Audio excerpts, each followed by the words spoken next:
Now it's my pleasure to introduce Garrett Ryan, who is our second speaker. Apart from having a PhD in Greek and Roman history, and it being his passion and his interest, and apart from the things that he's done in the world of academia in the past, he is well known today for everything that he has achieved on YouTube. He posts a video on the Greeks or the Romans at least once a week, if not twice a week. And some of the subject matter, I'm sure he won't mind my saying, is on the obscure end of the spectrum for YouTube, but nevertheless, he has more than 250,000 subscribers to his YouTube channel, with this appearance, as I say, in an esoteric subject, which is a considerable achievement. Anyway, I congratulate you, Garrett, for that. I'd love to have a few tips about exposure from you, but we'll talk about that perhaps later. Anyway, ladies and gentlemen, with his talk, which we're much looking forward to, I'd like to introduce Garrett Ryan. Thank you very much.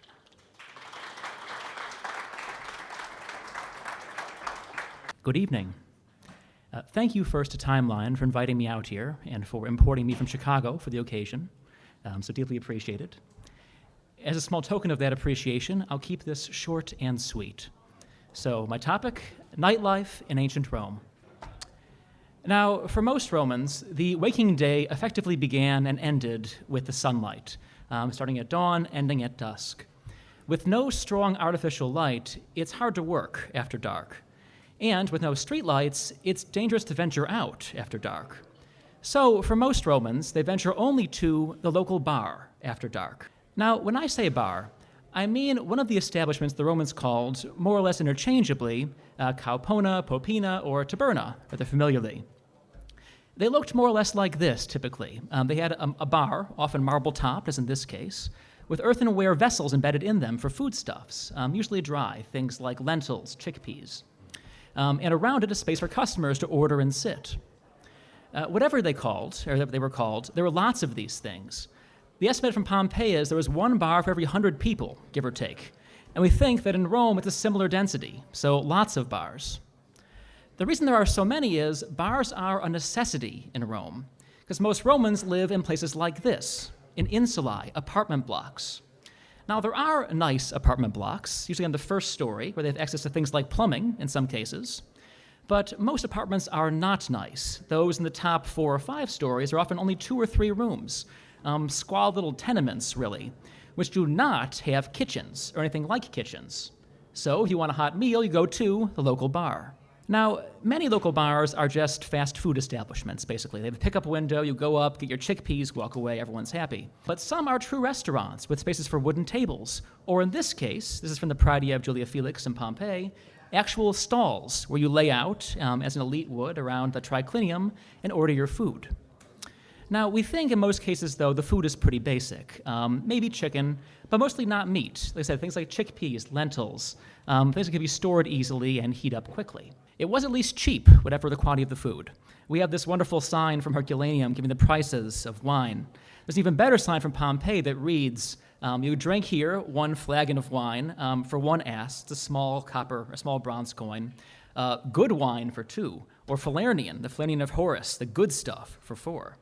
A price of bread, by contrast, cost about 2 asses. So a cup of wine, half the cost of a price of bread. Not bad. It was also, of course, a place to carouse, make merry, do that kind of good bar stuff. This lovely comic book-style fresco from Pompeii shows 2 men gaming. Guy on the left here says, "Exi, I've got it." That means a winning throw. His partner says, "No, you don't. It's a 2, not a 3." So they're fighting over whether it was the winning throw. In the next panel, which is unfortunately poorly preserved, they actually fight and are shoved out the door by the bartender. Much fun. From the same tavern, we have this lovely fresco. Here we have the waitress coming up from the right-hand side, and 2 gentlemen who ordered something. A guy on the left says, "Over here, it's mine." His partner says, "No, it's mine." And the waitress, who has no time for this, says, "Whoever wants it, take it." Now, a 4th fresco from that same bar shows a man and a woman kissing. And the the inscription says, kind of obscure, says, "Nolo cum mortale." I don't want to do it with Myrtle. And the thought is that doing it is rather like our euphemism that Myrtle is a prostitute. And this often seems to be the case in bars where the waitresses working there were also available for other services. Now, this contributed to the very low reputation bars had in the Roman elite imagination. We have these wonderful literary passages. Juvenal, for example, the satirist Juvenal, talks about a bar in Ostia, Rome's port, inhabited by murderers, assassins, coffin digger, grave diggers, the kind of person you don't want to hang out with if you're an elite Roman. Ammianus Marcellinus, another late Roman historian, has this wonderful screed about the Roman plebes and their bar habits, drinking all night, gambling and snorting for some reason, whatever that means. A good bar for a Roman is a contradiction in terms. If you are a member of the Roman elite, you do not drink in bars, unless you're slumming. More on that in a moment. If you're a member of the Roman elite, you drink, party, carouse, whatever, at home, either your own home or the home of one of your associates. That's because, like most pre-modern cities, Rome has no fine restaurants or clubs. If you want to party and you have money, you do so where all of the establishments, the amenities are, in someone else's house. Now, when the elite partied, we have all these wonderful anecdotes. They partied quite heartily. To mention only emperors, for example, Tiberius had a 3-day drinking bout, supposedly, with all of his chief officials. Nero would race chariots in the palace gardens. Domitian had apparently a live lion hunt at some point inside his villa, which must have been animated. But they party very heartily, as I said, and we have these wonderful anecdotes that talk about it. My favorite, though, involves Lucius Verus, the underappreciated co-emperor of Marcus Aurelius, who once, if we can trust the Historia Augusta, gave a banquet for 12 men that cost 6 million sestertii. The average wage is about 1,000 sestertii, for an example, to give you a comparison. And it cost so much because he gave away a huge number of gifts in the process. To give you an idea, at the end of this banquet, each guest was given a carriage, a slave to drive it, and mules to bring it away, to keep, just, as a parting, a party bag. Now, the default mode of the Roman elite nightlife, Roman elite partying, is, of course, the banquet, the things we all see in Hollywood, draped over couches, silks everywhere, food in abundance, you name it. And these are often ludicrously, in our view, extravagant. It's really a matter of conspicuous consumption, to see and be seen. 5 courses or more, foods that are there to be seen, not so much tasted, perhaps. The rich showing off for the other ultra-rich. And some superstars of this world are still iconic today. For example, Tricongius. The nickname means the 3-gallon guy, and he was known, as you may have guessed, for being able to drink 3 gallons of wine at a single pull. He'd pick up a huge beaker and just kind of tip it back. Tiberius loved this guy. The grim emperor Tiberius apparently loved to hang out with Tricongius. Apicius, the famous epicure and gourmand, the famous guy whose cookbook, or supposed cookbook, we still have today, squandered a vast fortune trying to find the perfect dinner for a banquet. Now, when the elite weren't going from banquet to banquet, they sometimes went slumming out into the rest of Rome, where the hoi polloi dwelt and drank, to carouse with them. Nero, for example, pictured here in this rather battered bust, Nero would put a wig on, which must have fooled absolutely nobody, go out with a few guards, and rough up people on the streets, break into shops, kick into bars, start fights. One of his successors, Otho, used to wait outside bars with some of his compatriots with a blanket, and they would tackle people who came out and then toss them on the blanket, some kind of prank, I guess. Or our friend Lucius Verus, for example, would get into brawls and return to the palace with black eyes from having gone out and, fought plebeians. Now, Verus, by the way, I just love Lucius Verus. This is him again. He's the co-emperor of Marcus Aurelius, as I said. And unfortunately, our best source for him is the Historia Augusta, which is rather suspect in all sorts of ways. But if we can trust it, he would sprinkle gold dust in his hair before going out, just for that extra sparkle. He owned a goblet that no man could drain, which they presumably found by trial and error. And supposedly he died, this is apocryphal, from a poisoned sow womb, the ultimate in elite foods. So anyway, I thought for the second half of this talk, I would create a hypothetically practical guide for partying like a Roman aristocrat, like this gentleman here in the fresco from Pompeii, with a heavy garland and rather bedraggled expression. So, first rule is don't dress like you have money. Now, if you dine among the Roman elites, you wear something called a synthesis, this very fine robe of linen or silk, gorgeously dyed, which is emphatically not for wearing anywhere outside of a dining room. It's really a very impractical garment. Both sexes wear them. It's really just kind of a kimono almost that you wear while dining. So don't wear a synthesis if you're out slumming in the rest of Rome. You want to wear a tunic like these guys here who are seen buying bread in Pompeii. Now, where to go? Rome does not have bad neighborhoods in the way that a modern city might. There's no zoning or anything like that in Rome. Rich and poor live side by side. As a general rule, the rich tend to live higher up on the hills where they get breezes in the summers, but and the poor live down in the malarial swamps at the base of the hill. But it's not a hard and fast rule by any means. The most famous slum, so to speak, in Rome is the Suburra, there in that red square, on the slopes of the Quirinal and Viminal hills. But it's really not a bad area. It's just sort of a working class district. It's overlooked by elite mansions, including those of Caesar, for example. The really rough areas are kind of on the outskirts of the city, down by the river in the Aventine Dock district, where you have all the stevedores working. Or in the shanty towns outside Rome, which grew up kind of among the tombs on the graveyards going outside the city. That's where you go for the action if you're really going to go slumming in Rome. So, as I mentioned before, people like Nero and Otho would go off and go brawling, and that's fine if that's sort of your thing.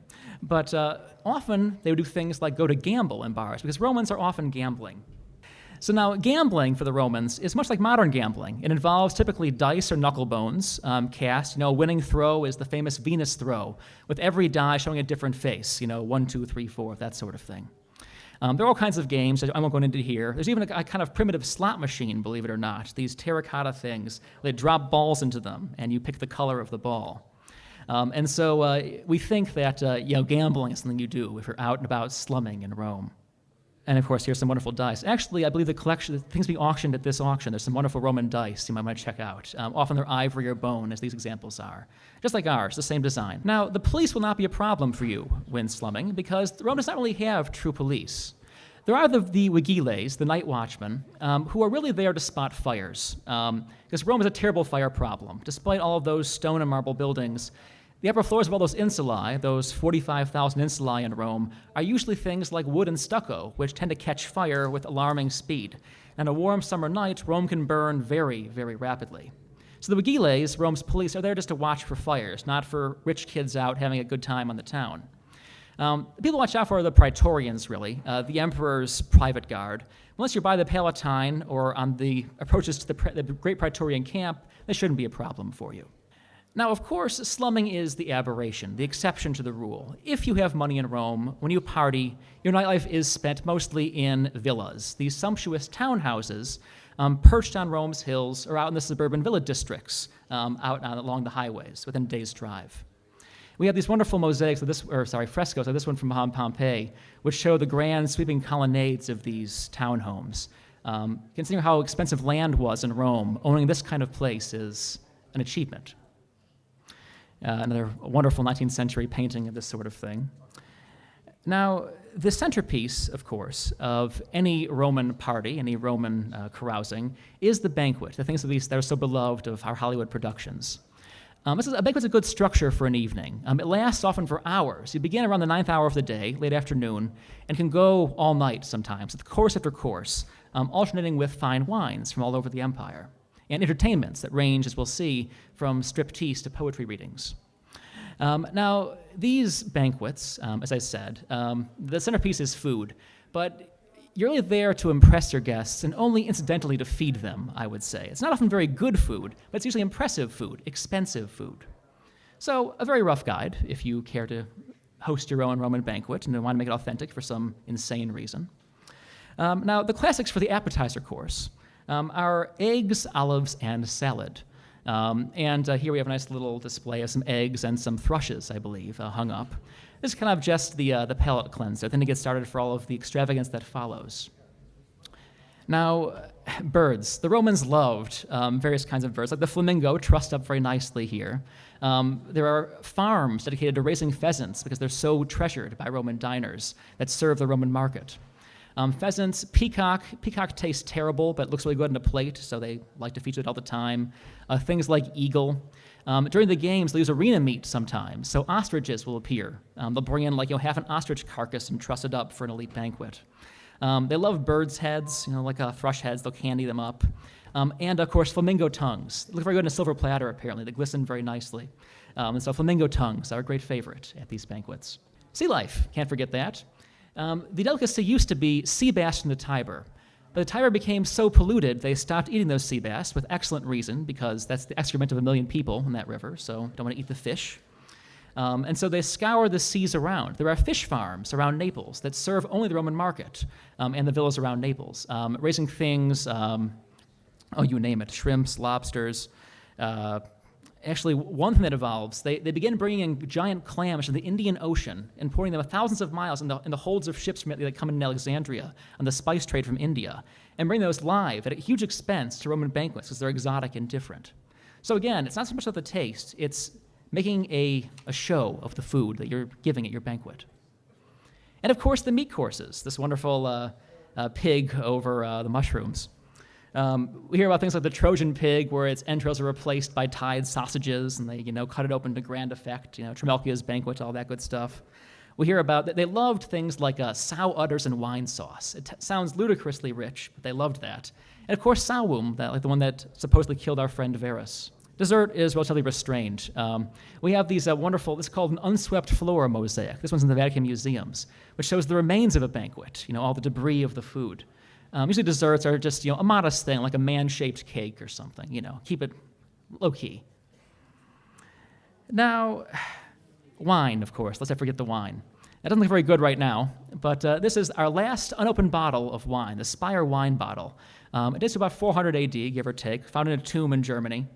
Wouldn't try it now, but the Romans did age their wine, often for a century in some cases. The Italian varieties, Falernian, for example, aged relatively well for ancient wine, despite fairly crude bottling methods. It really wasn't bottling; it was amphorae. And so they drank these wines aged 10, 20, even 50 years. There's a story of the famous Opimian wine. It's a vintage from 122 BC that's kept for 300 years. It's totally undrinkable at that point, but they keep it because, again, it's a prestige thing. They can bring out the Opimian amphora, and everyone gasps, and the host, makes a coup that night. Anyway, Roman wine would have been terrible for us. Galaxies of pips and grape skins floating about in it. They always flavor it with things like perfume or marble dust. But again, it makes a great show at the banquets, and so out it comes.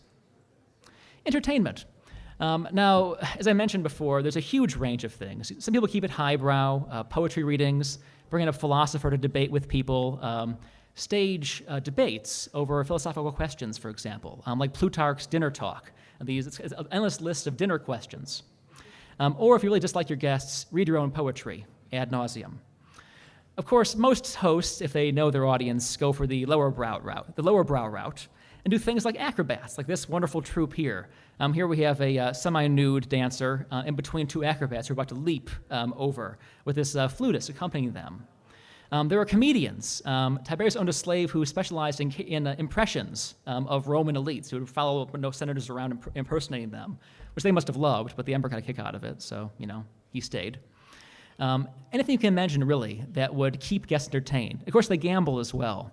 Gambling is illegal, technically, outside of Saturnalia, but the emperors themselves do it. Augustus, it's a great kind of a crowd-warming thing for him. He'll gamble for peanuts with people. Supposedly Nero wagered 400,000 sestertii in a single throw of the dice at one point. Claudius wrote a book on dice, actually. So very much mainstream to gamble at a Roman party. I wanted to close here, again, short and sweet, by thinking about what Roman partying tells us. So again, these anecdotes are wonderful, and I can go on all night about things they did at these loose Romans. But you learn a lot about a culture from the way it parties, I think. It's not just these anecdotes about, wild excess. In the case of the Roman elite, parties, nightlife, are both a necessity. You have to do this to know and be known. This is what you do. This is how you entertain as a host. You serve your Indian ocean clams or whatever, and you're talked about for that reason. It's a political maneuver as well as a social gambit. So both, again, good politics and good society, and it's something of a school for scandal. How you entertain, how you act at entertainment. is how you're known by many of your peers. Especially after the end of active politics, really, in the imperial era, when there's less, canvassing in the forum, that sort of thing. You meet and greet at places like this, at receptions, basically, and of course a little more, carousing, maybe. How you do that, how you comport yourself on those occasions, is important to you as a Roman aristocrat. So again, it's not just correct. It's not just excess. It tells us a lot about the Romans, how they thought. And the prominence of things like partying in our sources, the anxieties surrounding it, are interesting in themselves. The Romans care about these things because it was a window into someone's soul, the way they partied and were partied upon. So with that, if you'll forgive a bit of final relentless self-promotion, I have this book, Naked Statues, Fat Gladiators, and War Elephants, kind of anecdotes about Greece and Rome, answering questions about them, and of course, Told in Stone, my YouTube channel. And so it would be my absolute pleasure to answer any questions you have about this topic, which I think just goes on endlessly. And in any case, I'd like to thank Timeline very much for inviting me out here. So thank you for your attention.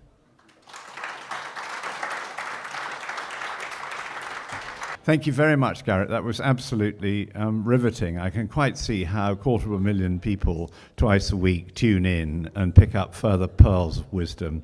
Fantastic. I would say that Timeline have sponsored on YouTube, if you tune into YouTube, Bars and Nightlife in Ancient Rome, which Garrett presents. So if you fancy a visit into the digital realm of YouTube, you'll find the Timeline-sponsored program being presented by Garrett. Anyway, thank you very much, ladies and gentlemen, and enjoy the bar. Thank you.